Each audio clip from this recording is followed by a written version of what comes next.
Levítico capítulo 6. Capítulo 6.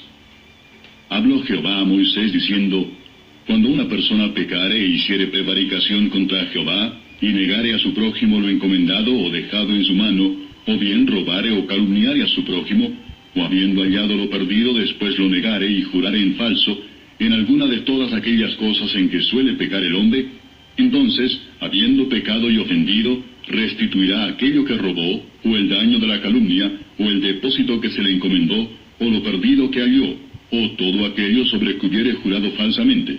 Lo restituirá por entero a aquel a quien pertenece, y añadirá a ello la quinta parte en el día de su expiación. Y para expiación de su culpa traerá a Jehová un carnero sin defecto de los rebaños, conforme a tu estimación, y lo dará al sacerdote para la expiación.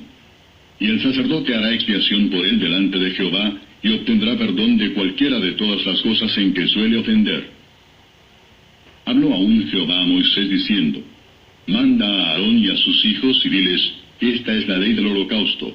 El holocausto estará sobre el fuego encendido sobre el altar toda la noche hasta la mañana. El fuego del altar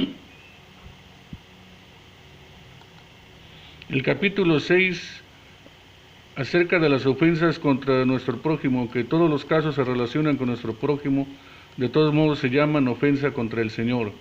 Aunque la persona ofendida sea miserable y hasta despreciable, no obstante, la ofensa se refleja en que Dios ha dado el mandamiento de amar a nuestro prójimo y lo puso al mismo nivel de amarse a uno mismo.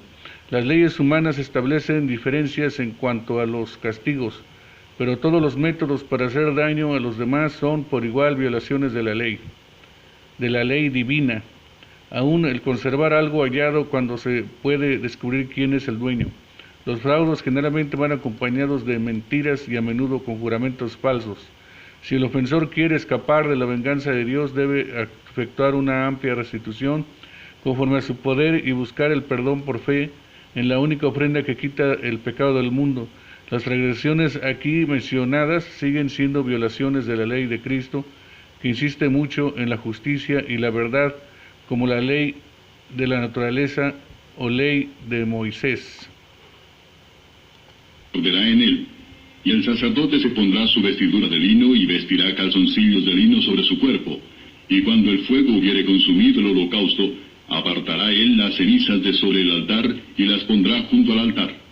Después se quitará sus vestiduras y se pondrá otras ropas y sacará las cenizas fuera del campamento a un lugar limpio. Y el fuego encendido sobre el altar no se apagará, sino que el sacerdote pondrá en él leña cada mañana, y acomodará el holocausto sobre él, y quemará sobre él las grosuras de los sacrificios de paz. El fuego arderá continuamente en el altar, no se apagará.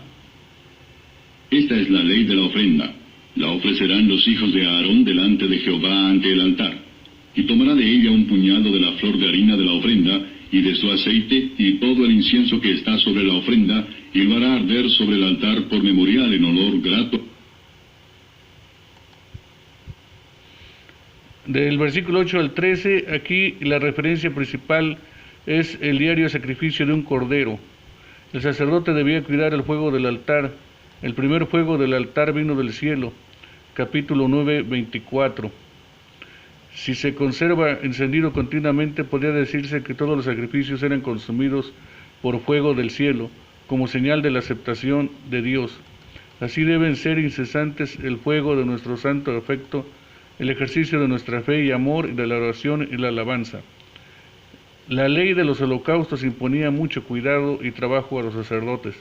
La carne era quemada totalmente y los sacerdotes nada tenían sino el cuero. Por la mayor parte de la ofrenda, la harina era de ellos. La voluntad de Dios es que sus ministros sean abastecidos con todo lo necesario. La sangre de la ofrenda por el pecado que tenía que quitarse de las ropas sobre las cuales casualmente era rociada, lo que indica el cuidado que debemos de tener con la sangre de Cristo. A Jehová. Y el sobrante de ella lo comerán a Aarón y sus hijos. Sin levadura se comerá en lugar santo. En el atrio del tabernáculo de reunión lo comerán. No se cocerá con levadura. La he dado a ellos por su porción de mis ofrendas encendidas. Es cosa santísima, como el sacrificio por el pecado, y así como el sacrificio por la culpa. Todos los varones de los hijos de Aarón comerán de ella. Estatuto perpetuo será para vuestras generaciones, tocante a las ofrendas encendidas para Jehová. Toda cosa que tocare en ellas será santificada. Habló también Jehová a Moisés diciendo: Esta es la ofrenda de Aarón y de sus hijos que ofrecerán a Jehová el día que fueron ungidos. La 10ª parte de un efa de flor de harina, ofrenda perpetua, la mitad a la mañana y la mitad a la tarde. En sartén se preparará con aceite, frita la traerás, y los pedazos cocidos de la ofrenda ofrecerás en olor grato a Jehová. Y el sacerdote que en lugar de Aarón fuere ungido de entre sus hijos, hará igual ofrenda. Es estatuto perpetuo de Jehová, toda ella será quemada. Toda ofrenda de sacerdote será enteramente quemada, no se comerá. Y habló Jehová a Moisés diciendo: Habla a Aarón y a sus hijos y diles: Esta es la ley del sacrificio expiatorio. En el lugar donde se degüella el holocausto será degollada la ofrenda por el pecado delante de Jehová. Es cosa santísima. El sacerdote que la ofreciere por el pecado la comerá. En lugar santo será comida, en el atrio del tabernáculo de reunión. Todo lo que tocare su carne será santificado. Y si salpicare su sangre sobre el vestido, lavarás aquello sobre que cayere, en lugar santo. Y la vasija de barro en que fuere cocida será quebrada, y si fuere cocida en vasija de bronce, será fregada y lavada con agua. Todo varón de entre los sacerdotes la comerá, es cosa santísima. Mas no se comerá ninguna ofrenda de cuya sangre se metiere en el tabernáculo de reunión para hacer expiación en el santuario. Al fuego será quemada.